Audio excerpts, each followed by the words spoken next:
Good morning everyone and welcome to my YouTube channel. My name is Crystal. Good morning to everybody watching my channel. I hope you have a great day. To new followers, thank you for subscribing. And for anybody else, this is a general vlog where I tell people about my life, and I try and sympathise with people going through a situation to myself. And I'm trying, I wouldn't call it complaining, I would call it just telling people how things affect my life on a day-to-day basis. I live by myself. I'm coping with things alone at the moment, and that is the truth. How do people know what's going on if you don't tell them? Why should people put up with abuse and keep silent? Basically, I've been intimidated at all angles. Yesterday was horrific with outside external noise, but I managed to get through the day and make it to the end. I'm trying to get help, and when people say to me, get help, I'm really trying to get help, and I'm not getting any. I'm not getting any support as yet. I'm waiting for a call back from obviously a therapy service, which is using the phone. So I'm trying to get help from a therapy service which is over the phone. I can't get to see anybody face-to-face support, and this is happening to a lot of people in the UK. I am, since COVID, not being able to get proper care and face-to-face support. It's just the way it is. I don't know whether people have got lazy, whether the finances aren't there, but I can't get support that I desperately need. Now, I didn't give myself trauma, and being sexually abused as a child is deep trauma, and I didn't inflict it on myself. And when you open up and ask for help and support and you can't get any, what can I do? And it does cause mental health problems, being abused as a child. It causes a lot of problems, emotional problems, family problems, relationship problems, and it scarred me for life. It has. I react in different ways to other people. I'm more sensitive, I'm more aware. I don't trust people because of what happened to me. But that doesn't make me mad. That makes what happened to me more alert. And in a way, that's a good thing, because I won't let it happen to me again. And because I am not getting the help and support I need, these problems are still continuing. And they won't go away. You know, oh, distract her with this, distract me with this, distract me with that, offer a crap accommodation and she'll get out of this accommodation and that's the problem solved. No. As I said to Nikki over the phone yesterday, I said, I don't want to move to a property and it starts happening again in a strange place that I don't know with different people. So they need to address the problem. They can't keep shoving me out of the way. The problem needs to be addressed as to who is doing this and why, so it stops. Because it's just going to shift. Do you understand me? At least, like, these are familiar surroundings and I know people and I see people. If they move me to somewhere else and I'm isolated, do you know what I mean? It's going to go over to there and I'm going to feel even worse because I don't actually know my surroundings and there's nobody there that I see and know. So it didn't stop for my sister. It didn't stop. this happened to my sister Amanda. She moved about 6 times. So this is targeted. And my mum said to my face in the kitchen of Victoria Road, she said to me, Amanda tried to do the same thing. Report my dad. Report my father. She tried to get help and it happened to my sister. That's what my mum said in the kitchen of Victoria Road. And my dad, before he died, said that Amanda had suffered the same as me. Right, so it's targeted. And it's being done on purpose, but who is doing it? That is the question, isn't it? Who's doing it? My dad's dead, my mum's alive, but my mum won't say anything. She won't say anything. She won't say anything. She deny it. I've confronted my mum with things from the past, and I get shouted at.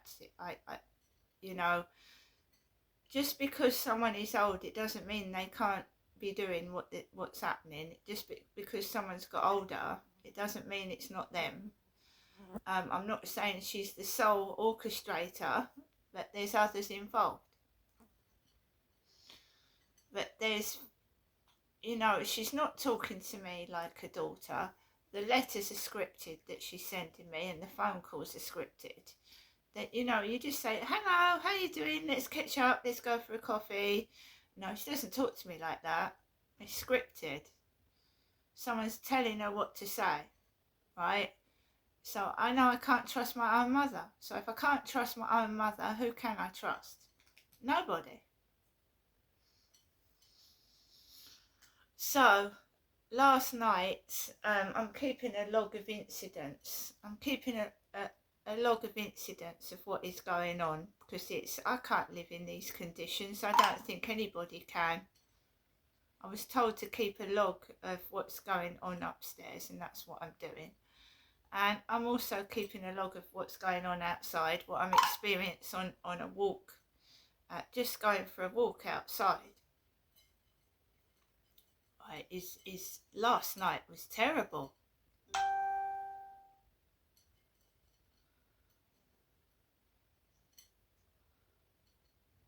Right, this is a targeted noise harassment. While writing my diary, I heard movement all over the flat above, tracking across bedroom and living room. 6:32 p.m, loud thump on living room ceiling. Observation, heavy, deliberate impact directly above my living space.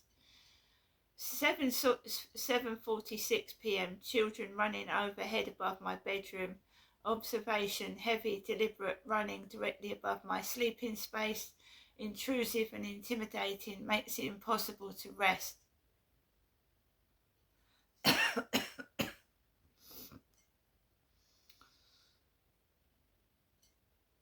Stomping overhead. Heavy, deliberate footfalls. Impact, intimidating, distressing, adds to the ongoing pattern of targeted harassment.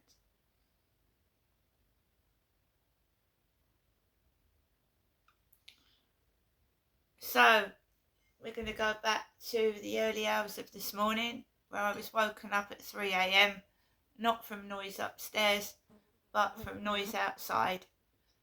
2 members of the public walking down the pavement past my flat at 3 a.m, talking really loudly. 1 female voice and 1 male voice. So this was 3 a.m. in the morning. So I got up, went to the bathroom, and then I came back and went back to bed. I didn't stay awake, right? Because if you start walking around at 3 a.m. in the morning, you're going to wake the kids up upstairs and they're going to start running around the ceiling. So I kept quiet and I went to bed. So even outside is trying to make me get up so that I wake them up, and then they start making noise. So I gets up a bit later. So I gets up about 8:15 this morning, 7:45, because I know that if I start moving, general moving, like going to the bathroom, walking around and just being me, there's going to be thunder footfalls across the ceiling and it's going to drive me round the bend.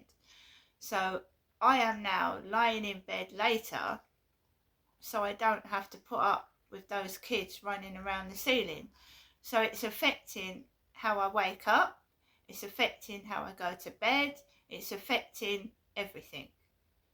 These kids making all that noise above my ceiling, and this is how I've got to prove it. I've got to prove how this is impacting my life to other people, because other people think it's me just being finicky and picky when this is seriously affecting my day-to-day living life, right? So he's gone out. I believe there's still someone upstairs because I can hear footsteps on the ceiling. So I am still doing a video. I don't feel intimidated. I've had various messages telling me to stop doing my YouTube videos and to just get on with my life and stop complaining.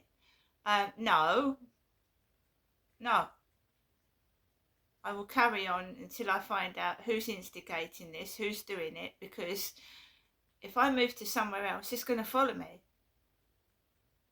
This person needs to be stopped, because they're just going to send people to start doing it to my other address, especially if I've given that address out to somebody, which I have. I've given that address out to somebody, so they're obviously going to go straight over there and start doing it again, aren't they? So I can't move to that property. I can't move into that property. I've already given the address out to somebody, so it's going to get targeted. So I can't move in there, right? So I'm going to have to explain that to the woman who arranged a viewing, that, you know, this is targeted harassment. Someone is targeting me, and they possibly already know the address, so I can't move in there, right? So last night, we go back to last night, right? I was exhausted yesterday, exhausted. This has been continuous for the past 3 weeks. It'll go into the 4th week next week. They're trying to exhaust me, make me feel ill, either get me carted away in hospital or just forced out of my flat. With lack of help and support from the Hyde housing, and my doctor still hasn't got back. They're just trying to get rid of me out of me to another property. Oh, the problem's gone. Well, I'm not going, and that's the end of that. Not moving into that property. So the doctor's going to have to write the letter, and this is going to continue till the noise stops.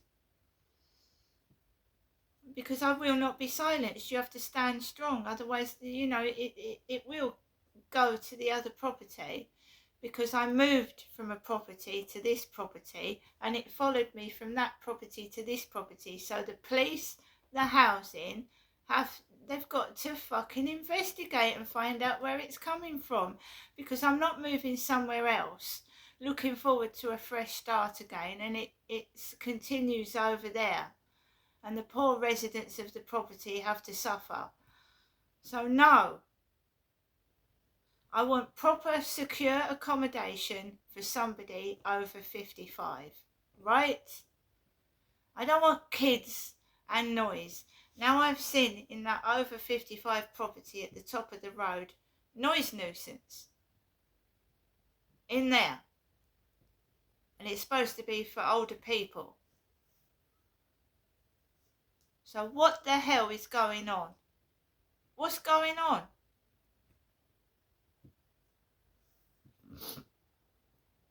Last night I was exhausted. I'd gone out at lunchtime. I'd got soaking wet. I've got a cold. People expect you to go on and on and on, 24/7 harassment every day of the week. Of course it's going to take a toll on your health. It probably contributed to the death of my sister. And she was disabled with multiple sclerosis. And in the end, she couldn't even go out with her kids, walk with her children. And yes, my mum said, you know, maybe what happened to Amanda will happen to you, because Amanda tried to tell what was going on. So who is it? Yep, one of the suspects is my own mother, my mum. Because horrendous sexual abuse went on in Victoria Road. And when I was a kid, to myself. I don't know what happened to my sister, because I was in Gloucestershire when my sister, things happened to my sister. I was up in Gloucester. So why should I cover up horrendous child sexual abuse? Just to save somebody's skin. Now my dad's gone, so who is this person doing it now? And if my dad's gone and he was the one solely involved in the sexual abuse, why is it still going on now when my father's dead? Right?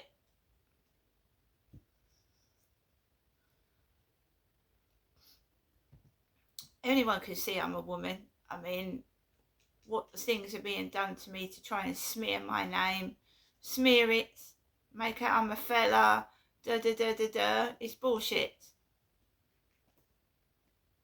Police don't even come out, they don't even investigate, they don't do anything.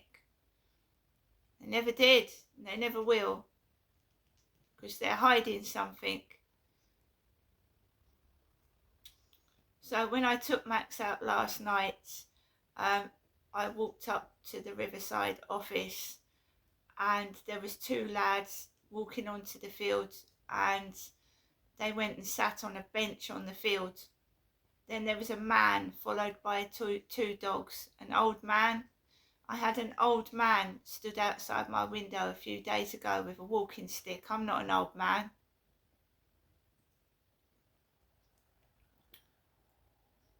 So I walked opposite the field, and they started coughing, like him upstairs. They started coughing. Ignored it. Kept on walking, kept quiet, because coughing is triggering. If you go into the Narc Survivor on YouTube, everybody laughs at me. Oh, I can't do anything about coughing. No, what's coughing got to do with it? Well, you go onto the Narc Survivor, N-A-R-C Survivor, who survived gang stalking himself, and he's still going through it as well. Because I've watched videos where he's having noise, where he's doing his YouTube videos, and his neighbours are making noise while he's talking. So basically, coughing is a tactic. Coughing is part of the targeted behaviour. If you go into his YouTube videos, you'll probably understand it more and realise that I'm not talking a load of baloney. And I'm not mad either. They cough, and it's also a signal to each other. So one of them a cough. So I had a problem with two neighbours, right? I went outside and one of them coughed to each other. So he coughed to the neighbours next door to alert them I was outside, and they started picking on me. So they also use it as a signal. They'll cough to one another to alert them that you're there. So it's a signal. So there's someone upstairs walking around right now. Someone walking around upstairs.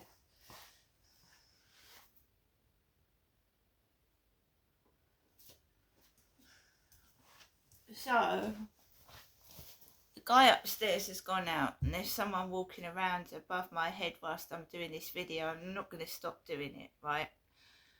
So they cough to alert each other that you're there. So I was walking on the opposite side, and I was walking up the path, and then there was this big guy with baggy shorts and a t-shirt, and he walked in front of me, and then as I was walking up the path, he turned round and walked back. Now, he was black haired with a bald patch in the middle, and he started coughing. It's not a cough, it's not a cold where you put your hand over your mouth or wipe your nose. Right, so those two lads had coughed. Then this guy with the balding black head started coughing, right? And then there was an Asian man behind this bloke talking on his phone in an Indian language, which has all been captured on my video last night when I went out walking with Max. It's very unnerving, it feels staged, and it's deliberate harassment because they'll make noises at me, they'll blow smoke in my face, which makes me feel giddy, and there's a lot of them are smoking drugs, weed, which makes me feel dizzy, like I'm going to fall over. So I don't feel safe in the area where I'm living. It's not policed properly. Repairs are very slow to be done, so there's a smashed Rochester sign up there. They haven't mended it. Nobody's mended it. There's no policing at all around here. You see the coppers going into the travel lodge and going into the co-op to get their breakfast and lunch, but they're not actually patrolling the area, which we need patrols. We need police presence, not just police cars coming up and down the road. We need police presence, right? So we now have dog barking. There is obviously someone upstairs. I am not going to start being loud and put music on. This is intimidation by proxy. So he's gone outside in his car, taken kids to school, but he's left someone upstairs. So it's called intimidation by proxy. So he thinks by leaving someone upstairs, I can't do my everyday life bits and pieces. I can't move about my flat, look. So he's leaving someone upstairs to I can hear them above where I'm doing my YouTube video. They're walking above here. So he's left someone in the flat. That's called intimidation by proxy, using someone else while they're away to intimidate. So that's gone down in my log and journal as harassment, and I've still managed to sit here and do a video. Okay, it is very unnerving. I'm aware of being listened to. So where was I? Yeah, I walked up the path past these two men. One of them was wobbling about like he was drunk or on something. A woman was then walked past me talking loud on her mobile phone. And there you go. So it's life at the moment is very difficult for me.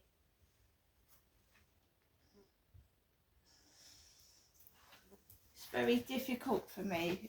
So the guy upstairs has come straight back home. He's come back home really quickly. He's come home, so he's dropped his kids off and he's come home. I'm doing this video while I can. So yeah, then I noticed like there was a guy smoking drugs on the bench near the children's playground. Excuse me. Told you I've got a cold. I think I did the right thing. I was going to meet a lady today to view a property. Got a terrible cold. So there was a guy smoking drugs on a bench, and I walked past him and I thought I was going to fall over, because that's all it is round here, weed smoking everywhere. And they're smoking drugs in and around the children's playgrounds, and I've reported to the police. No police patrols, nobody cares. I do. So I walked around the Rochester Riverside. Then there was a gentleman leaning on the fence, puffing out smoke where I was walking, puffing out, and I mean puffing out cigarette smoke. Walked past him and I felt terrible. emotionally drained, mentally exhausted, tired on my feet, and I get barked at by a dash hound, and they've got a dash hound next door. That's why I specifically put the camera to max and show you that I'm walking a Chihuahua. I don't own a dash hound, he's a Chihuahua. So I specifically see what they get up to try and shift what's happening to me elsewhere. Right? I haven't got a partner, I'm single. I walk around for the past 5 years on my own. So I walked around the back, and there was a train had just stopped at the station, and a load of people got off. And I mean, a load of people, this must have been about 7:30 at night. A load of people got off this train, people with backpacks on, parents with kids, and there was a load of noise and activity when I don't usually go around that way, but these lads, I thought, oh no, I don't want to go onto a field with young lads about, because they're usually smoking weed or alcohol, and I didn't want to go near them, so I went the other way. I don't like going around that way. I've got loads of videos going around that way and feeling upset and distressed through the weed smoking and being targeted by these individuals just being rude and nasty to me. I don't know who they are. It's different people every day. The man that was blowing out smoke I'd never seen before. These two foreign guys I hadn't seen before. Different people every day, because they know that if the same person targets you 3 times, they'll investigate. So they are sending different people out every day, so they think that the police aren't going to do anything. I know a lot of it's coming from TikTok and the live streams that I was doing, but I've made my TikTok private, and I don't live stream anymore, because I went into a certain individual's live stream and I got mentally distressed. I actually got mentally distressed. I felt unsafe in there. I felt distressed, and I'm not going in there anymore. I was being targeted and threatened, and I've got enough going on in my life without that. Being accused of something that's been done to me was very distressing. I sent the screenshots to the police. They haven't investigated, even though I was threatened. They've done nothing. Nothing at all, even though I was threatened. But reporting it leaves a trail, and if it goes to a solicitor, then the police will be in trouble, because there's a catalogue of me reporting things where the police have done nothing at all. Absolutely nothing. Hundreds and hundreds of crime reference numbers. I was allegedly raped, I was assaulted and punched in the face in the street. Several reports of my father assaulting me, and the police did nothing at all. On one occasion, they came out and saw if my dad was all right when I had been punched in the face. They went downstairs to my father. All right, Mr. Trower, are you okay? And I had reported the crime, and on one instance, my dad had assaulted me, and the police would come into my flat and ask if my father was okay. And I wasn't a teenager, I was in my 40s. So what the fuck is going on with the police for a start? What are they up to? What are they covering up? So the perpetrator gets asked if they're okay. I'm the victim, and they treat me like the criminal. And I was being sexually abused. So the police are involved in the conspiracy. So I report crimes, and obviously this corruption is within the police force. I'm not sure if the housing is involved either. So what do I do to keep myself safe when I feel that certain government bodies are involved in this corruption and which most gang stalkers will say that the police start stalking you and following you about when you report a crime. Not only myself.